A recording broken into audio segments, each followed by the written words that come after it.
Greetings, it is I, Tantus Naravan Dracovin, Lord and Emperor of the Dracovin Empire, and welcome. It is time to continue our discussion on D20 Modern, the modern take on the 3rd edition in Dungeons & Dragons. We were diving into combats with some of the basics of combats. Let's talk about some of the different kind of combat roles you can make. Melee combat role. Now, traditionally, when you're making a melee combat role, you have to be 5 feet from the target. You effectively have to be right next to them. You can't be far away. Most melee attacks are based upon the fact that you're up right close to them. Now, if something should allow you to get more than one melee attack in a round, especially if you level up, doing that changes it from just a attack action to a full round action. So instead of just going, nyeh, I would go, nyeh, nyeh, nyeh, and I would change the type of action I would be doing.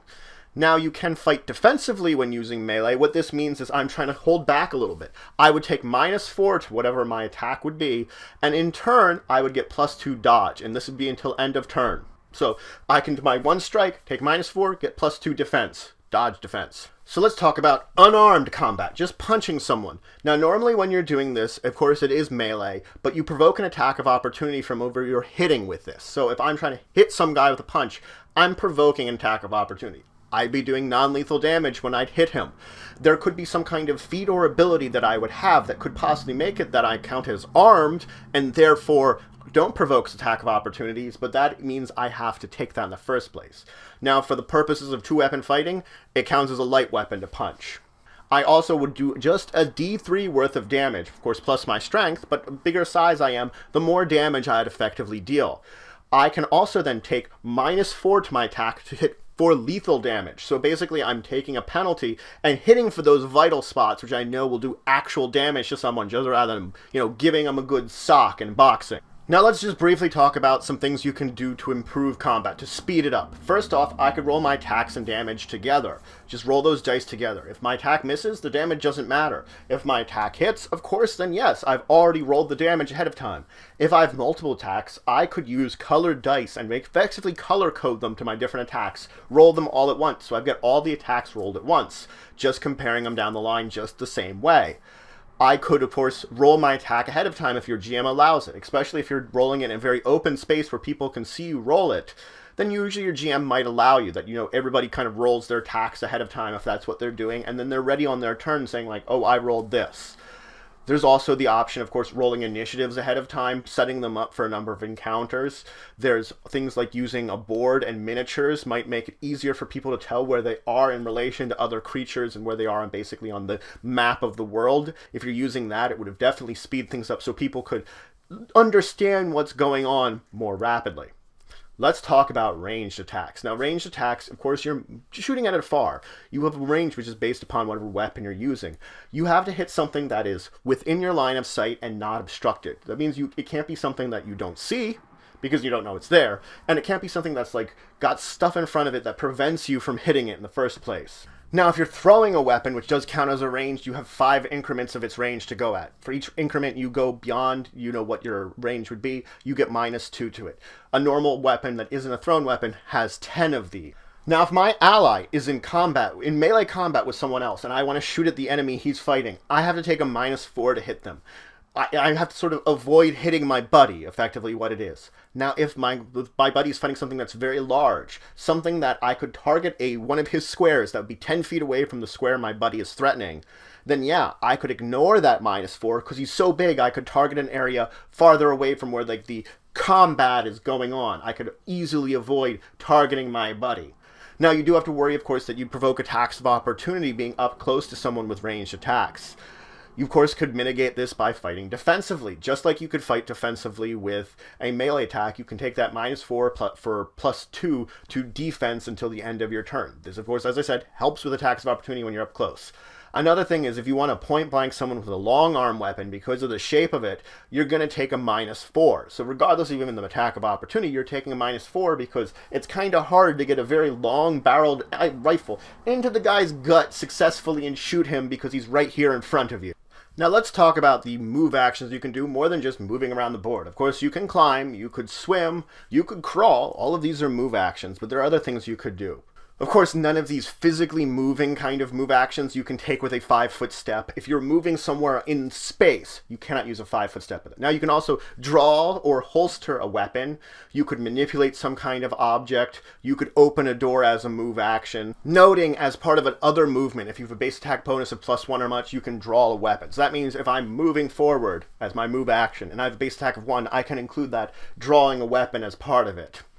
Now, there are some other things you can do. You can stand up from prone as a move action. This provokes an attack of opportunity, you have to remember, though. You can also start a full round action and end a full round action with move actions. Now, what does this mean exactly? This would mean at the end of my turn, I would use a move action to start a full round action. I wouldn't be actually doing the full round action. I'd effectively begin doing it, and then at the beginning of my next turn, I would have to then complete that full round action. That's the only option I would have to do. So this is a way of doing full round actions while doing some other things, sort of squeezing it in the middle of your actions. It's a very interesting system to do, different from some of the other D&D based systems. Now let's talk about full round actions, because full round actions involve great amounts of your concentration and effort. They take up all of your sort of whatever you're doing in the course of a turn, and that is the reason that you can only do a 5-foot step with it. That's what you're associated with it, because it's any of the full round actions that do not involve movement. You can get the 5-foot step in. Let's talk the charge, because I did briefly mention the charge. The charge is a basic action where you move twice your speed in a straight, unobstructed line to get to a person.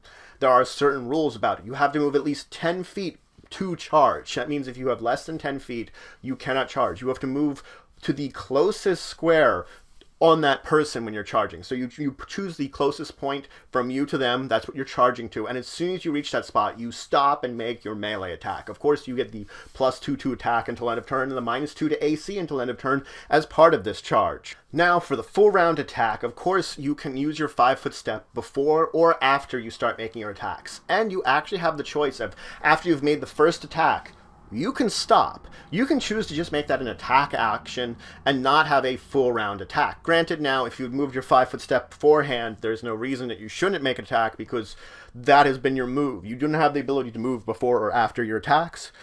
It's you either move before your attack or after your attack. You can't sort of combine those attacks that way. But let's say you had just made an attack, this thing either dies or it's in a position where you don't want to hit it again, you can stop your full round attack and switch to something else.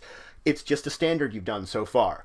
Now, when you are making your attacks, whether it's with just one weapon, whether it's a double weapon, or two-handed weapons, you arrange all of your attacks from highest bonus to lowest bonus, and you take them in that order. You will note what they are. You really should keep track of your hands separately, but let's say for this hand, you keep track of it as from highest bonus to lowest bonus. You could then roll this one highest bonus to lowest bonus to sort of keep track of your two different weapons that you're doing separately to see what you're doing. Same with double weapons, because the double weapon, it might have different ends. You never know. Things could be different between the two of them. Now, just like with the single melee and the single range attack, you can fight defensively even when you're full attacking. You would take a -4 to all of your attack rolls, and you'd get a +2 to your defense until end of turn.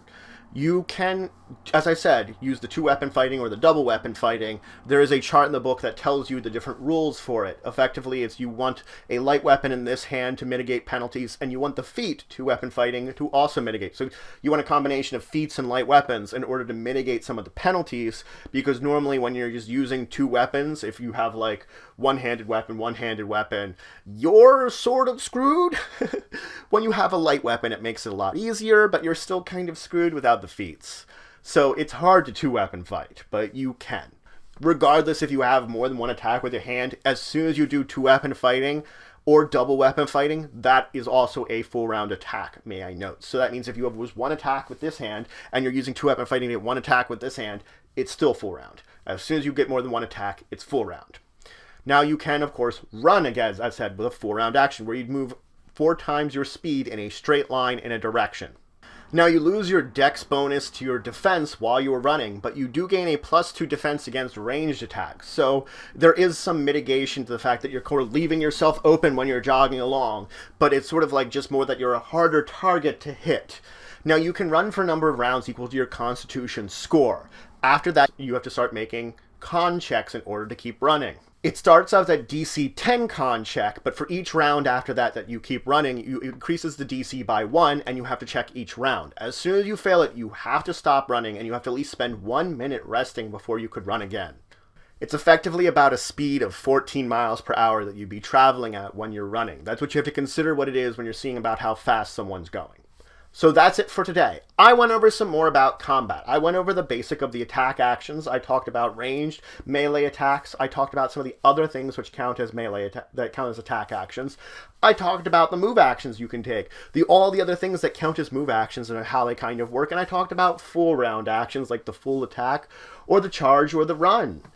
Next time, I'm going to talk about a little bit more about actions, trying to finish them up. I'm going to talk about attacks of opportunity and move into talking about healing and, of course, character death. So if you have any questions, comments, anything you want to say, anything you think I left out, please leave in the comments below. Please like, share, and subscribe to support the channel, the Empire, and the work I do. If you want to show some extra support, you can check out my Patreon, link in the description below. But regardless, until the next time, I bid you farewell.